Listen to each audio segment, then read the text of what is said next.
अनिल देशमुख हैं वो पूरी तरीके से हमारे ऊपर दबाव डालते थे, हमें वसूली करने के लिए कहते थे, बार और रेस्टोरेंट में जाकर के वसूली करने को कहते थे, टारगेट देते थे कि 100 करोड़ रुपए का टारगेट करो।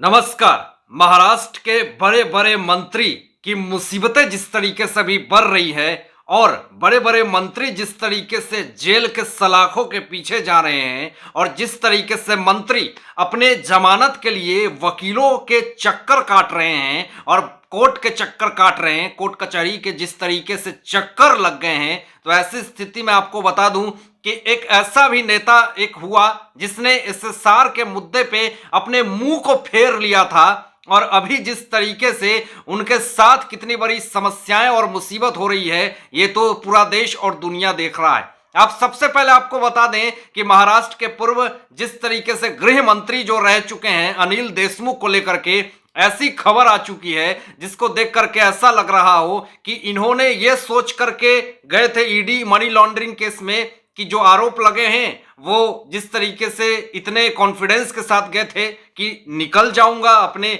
आरोप को गलत साबित कर दूंगा, लेकिन जिस तरीके से उनकी मुसीबतें आए दिन बढ़ रही हैं, परेशानियां बढ़ रही हैं और क्या सीबीआई की तरफ से अपडेट आया है और क्या उनके जमानत को लेकर के बड़ा अपडेट आया है आपको बताएंगे। लेकिन आपको बताएं कि एसएसआर केस में जब मुद्दा हुआ था तो जब रिपब्लिक भारत के जब न्यूज रिपोर्टर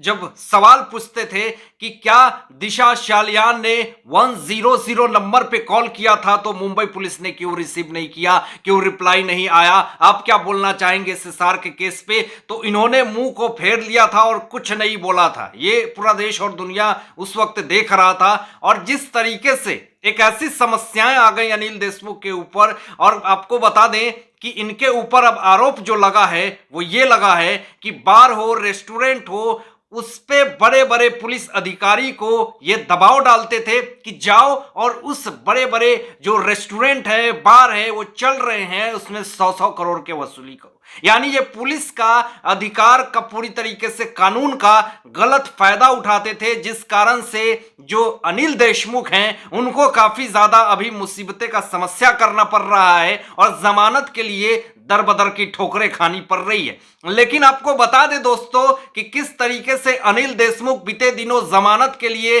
अपनी याचिका दायर कर रहे हैं, लेकिन बार बार जमानत उनकी खारिज हो जा रही है। फिर बीते दिनों इन्होंने जमानत के लिए जो याचिका डाली थी उसको पूरी तरीके से खारिज कर दी गई। मनी लॉन्ड्रिंग केस में फंस गए अनिल देशमुख को यहां पे अब उनकी जमानत पे 14 मार्च को सुनवाई होने वाली है और इधर एनसीपी के नेता नवाब मलिक को बॉम्बे हाईकोर्ट से 15 मार्च को सुनवाई होने वाली है। और आपको यह भी बता दें कि Anil Deshmukh Arthur road jail में है और नवाब मलिक भी ऑर्थर रोड जेल में है। बीते दिनों जिस तरीके से ऑर्थर रोड जेल में है अनिल देशमुख, तो जितने सारे एलिगेशन लगे हुए हैं, जो लेटर बम फोड़े थे परमबीर सिंह ने, जो पुलिस कमिश्नर रह चुके हैं, जिनका तबादला हो गया है, और अब जो आरोप उन्होंने लगाए थे कि 100 करोड़ रुपए वसूली किए, इन्होंने पुलिस का पूरी तरीके से गलत प्रयोग किया है, कानून का गलत प्रयोग किया है और इस तरह के आरोप ऐसे ऐसे सिद्ध हुए जिस कारण से अनिल देशमुख को अभी तक ऑर्थर रोड जेल में ही रहना पड़ रहा है। अब खबरें जो ताजा रिपोर्ट आ रही है वो ये आ रही है कि सीबीआई जो है वो ऑर्थर रोड जेल जाकर के उनके बयान को दर्ज करती है अनिल देशमुख के, और जो कुछ भी उनके खिलाफ जो बातें चल रही हैं कि 100 करोड़ रुपए क्या आप वसूली करवाते थे या फिर आप अपने पद का गलत प्रयोग करते थे, ये सारी चीजें जो कुछ भी इनके ऊपर आरोप लगा हुआ है वो अनिल देशमुख के सारे बयान को सीबीआई ने दर्ज करी है। अब ये देखना होगा कि जिस तरीके से अनिल देशमुख के ऊपर जो बयान जो कुछ भी इन्होंने दर्ज करवाया है और उस बयान को सीबीआई जब पूरी इन्वेस्टिगेशन करेगी तो क्या जो 14 मार्च को उनकी जमानत की सुनवाई होने वाली है तो क्या अनिल देशमुख जो है वो जमानत उनको मिल पाएगी, क्योंकि आरोप सारे बड़े बड़े लगे हुए हैं, संगीन आरोप लगे हुए हैं और ऐसे आरोप लगे हुए हैं जिसमें कि उनको उस आरोप से निकल पाना बहुत ही मुश्किल है। अनिल देशमुख ने अपने पद का पूरी तरीके से गलत प्रयोग किया और कैसे किया आपको ये बताते हैं कि सचिन वजय जो कि वो भी जेल में हैं, उन्होंने साफ तौर पे ईडी को ये कह दिया था अनिल देशमुख हैं वो पूरी तरीके से हमारे ऊपर दबाव डालते थे हमें वसूली करने के लिए कहते थे, बार और रेस्टोरेंट में जाकर के वसूली करने को कहते थे, टारगेट देते थे कि 100 करोड़ रुपए का टारगेट करो, बार रेस्टोरेंट से 40 करोड़ रुपए इकट्ठा करो और उसके बाद जो बचे खुचे हैं वो कहां से इकट्ठा करेंगे वो तुम सोचो। यानी पूरी तरीके से अनिल देशमुख की तरफ से 100 करोड़ रुपए का टारगेट दिया जाता था। सचिन वजय ने ये ईडी के सामने खुलासा किया है। यानी पूरा मनी लॉन्ड्रिंग का केस जो है वो अनिल देशमुख को यहां पे निकलने नहीं दे रहा। उनकी जमानत जो है वो पूरी तरीके से अटकी पड़ी है। लेकिन बता दे दोस्तों आपको यह भी कि सचिन वजय ने यह भी खुलासा किया था कि अनिल देशमुख अपने सियासत का, राजनीति का पूरी तरीके से गलत प्रयोग कर रहे थे। यह जिस तरीके से रिपब्लिक भारत के जो चीफ एडिटर हैं अर्णव गोस्वामी को टीआरपी स्कैम में भी फंसाने का पूरी तरीके से साजिश रच रहे थे, एक टेबल पे बैठ करके ऐसे ऐसे माइंडेड गेम खेल रहे थे जिससे कि